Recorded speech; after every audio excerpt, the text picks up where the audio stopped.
I wanted to know how you embodied that sensual aspect in the score. The Song of Songs. In many ways, one way of describing the libretto, the tone of the libretto, is to what happens when you put the Shulamite, who is the female figure from the Song of Songs, in this glorious translation by Ariel and Chana Bloch, whose shadow hovers over all of Magdalene's text. Do you know what happens when you put that figure against the rather severer, more anti-physical language of the New Testament that we know? Whoever does not hate his family cannot enter the kingdom of heaven.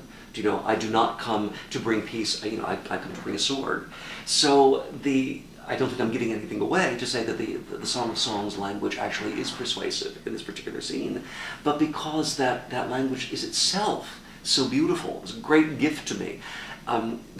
In the poem, as written, comes this unification between something that is, in the Bloch's terms, frank but discreet. That is to say, it is very clearly about the godliness of these two bodies in embrace, but there is nothing lewd about the language. It is not lewd, it is not coy. Do you know? The imagery, it's all nature imagery, do you know? But it's I think unique not only in the Old Testament, but unique in literature. Really, I've never heard not another love poem, and they're great love poems in the Persian literature and in the Roman literature, but in terms of its specificity about this particular human connection, but how it is part of the great web of nature, it's matchless. And so, and the Song of Songs obviously has been set by many composers. I mean, Lucas Foster did just a matchless, a nonpareil setting in the 40s, with which, alas, my piece has nothing to do because he already wrote that one. So it's like, oh gosh, I can't write that. I would have loved to have written that, but you have. So, oh well, you know. But so that's really where that came from, you know, because